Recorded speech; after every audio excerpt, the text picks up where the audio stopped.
Hey, Happy New Year. It is 2020, and this year, I'm sure you're dedicated to higher productivity and less stress in your life, like here at Gravity Junction. And one of the things I wanted to talk about today were the 4 ways that you can make your emails not suck as much.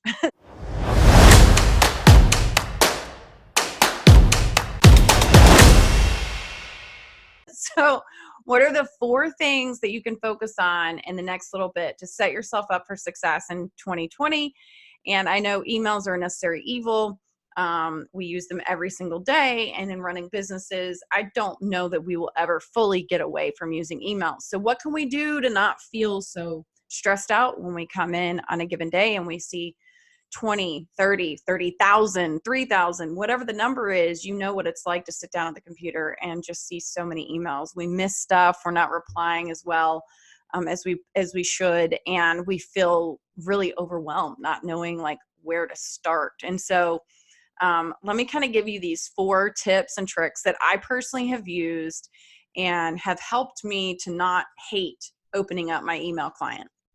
So, number 1 is not anything that you haven't heard. It's for sure take time every single day for the next week. If you did it for the next week, maybe 2 weeks, just a few minutes. We're talking like 2 to 5 minutes a day. Start unsubscribing from every single email newsletter that you're not interested in getting anymore, whether it's blogs or whether it's coupons from companies that you've purchased from in the past. So start unsubscribing. That will stop a lot of the emails that are automatically coming into you that you didn't really ask. I mean, I know at one point you may have asked for them, but you're not asking for them now. So number 1 is unsubscribe. Number 2, let's get organized. Let's get hyper organized in folders. A lot of people don't use folders for their mail, but every mail client allows you to set up folders. So depending on what industry you're in, this is going to vary, but just to give you some kind of idea of what I do, is my inbox is only meant to keep emails in regards to what I need to actively work on in a given day.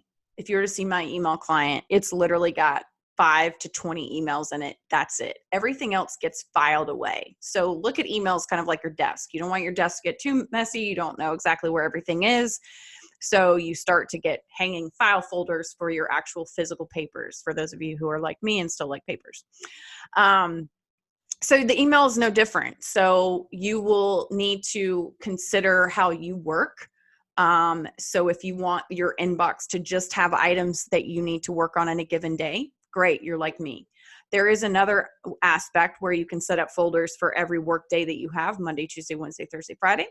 And then emails come through and you know it's an actionable item you need to address on that given day, then you'll just file it in that folder. The problem I see with that sometimes is you will have to open that folder up every day and move the things into, say, from Monday to Wednesday if there's a follow-up. It's not a huge process, but you can look at your emails, and if you do this properly as a production or project management tool of sorts.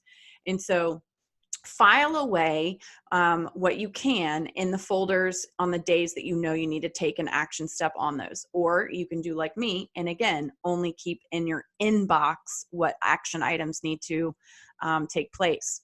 For the rest of the folders, some big ideas that could help you is I literally have a primary folder for vendors and subfolders for every stinking vendor I have, no matter who it is, no matter if it's a piece of technology, a service provider. That way I can easily find any corporation that I'm personally doing business with. And all those folders get updated daily because we're constantly in touch with people, but a lot of times it's nothing actionable that you need to do. The other thing is I've got an primary folder that's HR. So all of my team members, if I have communications with them in regards to anything, it goes in those folders. And the subfolders are the actual person's name. So HR is the primary, and then you've got the subfolders for each team member. And then all of our clients. I have a client primary folder and a drop-down subfolder for every single client that we work with. That way there is a repository and track record of everything that goes on.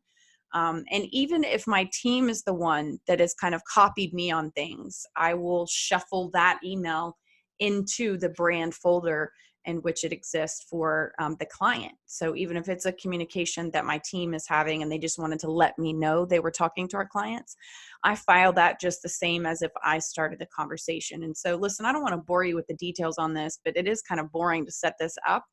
But I will tell you, once you start doing that organizational file folder work, you'll start to feel a little weight lift because everything will be organized into pockets or subfolders and subfolders. But the other thing is too, I'm at fault for this, but when someone sends you an email that you didn't ask for, I don't want you to feel like you have to respond back immediately. And so if your work environment is set up such where I think a good protocol is this is the third tip, is to set the time you're going to check your emails. So if you're going to check it 5 times a day, you're going to check it 5 times a day, and you kind of know that 20 to 30 minute window in which you're going to check. Maybe it's only twice a day. Maybe you come into work and, from like 8 to 8:30, you're checking emails, and then you check at 4:30 to 5 or whatever that is. Some industries, I know you have to respond back immediately, and more often than not, I don't think you do. So set the times that you're going to check your emails. And then if you have all those folders and subfolders set up, you can just quickly drag and drop anything into those subfolders so that your inbox stays a lot cleaner. During the times that you are not responding back, let's say you have set some time that you're going to check your emails, and so the rest of the time of the day you're not. You can always set up an autoresponder that says, hey, listen, I'm busy right now. I look forward to getting back to you. At 4:30, I'll be returning all my emails. So you kind of set the precedence. My mom's always said, if someone pushes on you, you can push right back. So, the sense of urgency someone may have, unless someone is dying, you probably don't need to respond to the email. But that autoresponder kind of lets them know, hey, I did receive your email, and I'll be checking back at an appropriate time. And the last thing is, listen, if you're curing cancer, if you're a doctor or something, that's awesome. But most of us are not. So the whole thing is, if you're not curing cancer, you're not curing cancer, and you don't need to act like every email is a fire 911. Don't let people put tons of pressure on you. And now I am hyper, sensitive to making sure people know that I'm not ignoring them, or that I am paying them attention and that I care, because I do. And I respond back to my emails very quickly, but I also have boundaries in regards to when I send those emails. And I don't let people put the pressure on me, because in reality, especially if you're an owner of your business, you kind of set the rules. And even if you're an employee, your boss is hopefully really commending you for being able to set boundaries to make yourself more productive. And if you're checking emails every 30 seconds, that means you can't write that blog post, or you can't go make that widget.